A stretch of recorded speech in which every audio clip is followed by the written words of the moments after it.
اللہ اکبر، اللہ اکبر۔ السلام علیکم ورحمۃ اللہ وبرکاتہ، نحمدہ ونصلی علی رسولہ الکریم، اما بعد فاعوذ باللہ من الشیطان الرجیم،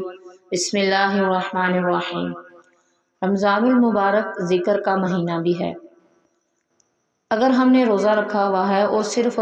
خود کو کھانے اور پینے سے روک رہے ہیں تو وہ روزہ نہیں ہوتا جب تک اس میں اللہ کا ذکر نہ کیا جائے۔ اسی طرح جس طرح اگر ہم نے بہت بہترین کھانا پکایا ہو اور اس میں ہر طرح کے مسالہ جات ڈالے جائیں لیکن اس میں صرف نمک نہ ڈالا جائے تو اس نمک کی وجہ سے یا نہ ڈالنے کی وجہ سے اس کھانے کا کوئی ذائقہ نہیں ہوتا۔ بالکل اسی طرح اس روزے کا کوئی ذائقہ نہیں ہے جس میں اللہ کا ذکر نہ کیا جائے۔ بندہ مومن اللہ کے ذکر سے کبھی غافل نہیں ہوتا، وہ ہر موقع پر اپنے رب کو یاد کرتا ہے، خاص طور پر رمضان میں جب وہ روزے سے ہوتا ہے تو اس کا دل اللہ کی طرف زیادہ مائل رہتا ہے، لہٰذا اٹھتے بیٹھتے لیٹتے اور ہر حال میں اللہ کا ذکر کرنا چاہیے۔ اللہ تعالیٰ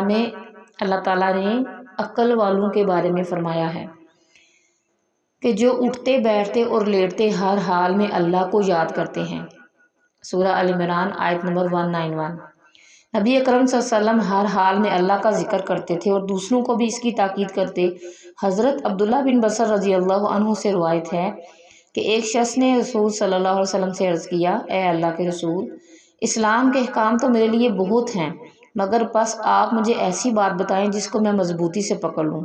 آپ صلی اللہ علیہ وسلم نے فرمایا، تیری زبان ہمیشہ اللہ کے ذکر سے تار رہے۔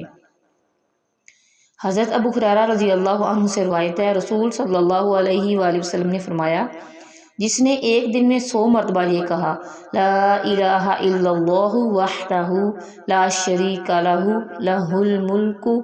ولہ الحمد وہو علی کل شیء قدیر، تو اس کو 10 غلام آزاد کرنے کا ثواب ملے گا، اس کے لیے 100 نیکیاں لکھی جائیں گی اور اس کی 100 برائیاں معاف ہوں گی۔ اس دن شام تک وہ شیطان کے شر سے محفوظ رہے گا اور روز قیامت اس سے افضل کوئی عمل نہ لایا جائے گا مگر وہ شخص جس نے اس سے زیادہ بار یہی کہا ہوگا،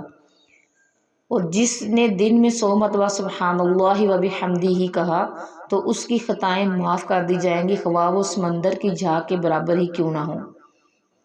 اللہ تعالیٰ نے اور اس کے رسول صلی اللہ علیہ وسلم نے ہمیں بہت سے اذکار بتائے ہیں کہ صبح اور شام آپ، اور نبی صلی اللہ علیہ وسلم کا یہ معمول بھی تھا کہ آپ ہر روز صبح اور شام کے اذکار کرتے تھے، اور اس کی تلقین بھی قرآن مجید میں بھی ہے کہ تم میرا ذکر کرو صبح اور شام، اور میرے ان لوگوں کے ساتھ شامل ہو جو صبح اور شام مجھے یاد کرتے ہیں۔ اس میں سب سے پہلے ایک دعا ہے، سبحان اللہ و بحمدہ عدد خلقہ ورضا نفسہ وزنۃ عرشہ ومداد کلماتہ۔ اس دعا کے بارے میں ایک حدیث آتی ہے کہ حضرت نبی صلی اللہ علیہ وسلم کی ایک زوجہ محترمہ صبح سے بیٹھی ہوئی تھی اور وہ ذکر کر رہی تھی، یعنی صبح 3 بجے سے لے کے سمجھے صبح 6 یا 7 بجے تک، تو نبی صلی اللہ علیہ وسلم واپس آئے تو وہ وہیں بیٹھ کے اللہ کا ذکر کر رہی تھی۔ تو نبی صلی اللہ علیہ وسلم نے پوچھا کہ آپ صبح سے یہیں بیٹھی ہیں اور اللہ کو یاد کر رہی ہیں؟ تو انہوں نے فرمایا ہاں۔ تو نبی صلی اللہ علیہ وسلم نے فرمایا کہ اگر آپ یہ دعا صرف 3 مرتبہ پڑھ لیتی تو یہ آپ کو اتنا ہی ٹائم یا اتنا ہی ثواب ملتا جتنا آپ نے اتنی دیر میں اذکار کیا ہے۔ پھر ایک اور دعا ہے، سبحان اللہ و بحمدہ، یہ بھی صبح 100 مرتبہ پڑھنے کا حکم ہے، اور اس کے بارے میں آتا ہے کہ جو شخص اس کو صبح 100 مرتبہ پڑھتا ہے تو اللہ تعالیٰ اس کے رزق میں برکت کرتے ہیں، اور اگر کسی شخص کو خوف ہو کہ اس کا خزانہ ختم ہو جائے گا یا کوئی ایسی چیز جس کے بارے میں اس کو خوف ہو کہ وہ ختم ہو جائے گی تو وہ اس اذکار کا یعنی سبحان اللہ و بحمدہ کا ذکر کثرت سے کرے۔ پھر درود شریف کے بارے میں ہے کہ اللہم صلی علی محمد وعلی آل محمد، یہ چھوٹا درود ہے اور اس کی بھی بہت سی فضیلت ہیں۔ اگر دن میں ہم ایک مرتبہ صرف یعنی ایک دفعہ ہم صرف اللہم صلی علی محمد وعلی آل محمد کہتے ہیں، اس کے بارے میں بہت سی احادیث کے مفہوم ہیں کہ 10 جو ہے گناہ معاف ہوتے ہیں، 10 درجے بلند ہوتے ہیں، 10 نیکیاں لکھی جاتی ہیں، اور یعنی اس کے درود شریف پڑھنے سے آپ کے غم دور ہوتے ہیں، آپ کی دعائیں قبول ہوتی ہیں، نبی کریم صلی اللہ علیہ وسلم جو ہے شفاعت کریں گے۔ اس میں بھی ایک حدیث کا مفہوم ہے کہ جو شخص صبح اور شام صرف 10 مرتبہ درود شریف پڑھتا ہے تو نبی کریم صلی اللہ علیہ وسلم اس شخص کی سفارش کریں گے قیامت والے دن۔ تو اللہ تعالیٰ نے ہمیں بہترین موقع دیا ہوا ہے، تو ہم اس سے اللہ سے دعا بھی ہے کہ ہمیں اس سے بہترین فائدہ اٹھانے کی توفیق دے، اور اس میں ہم نے جو کام کرنے ہیں کہ صبح اور شام دن کو کوئی بھی آپ کام کر رہے ہیں تو اس میں اللہ کا ذکر کریں،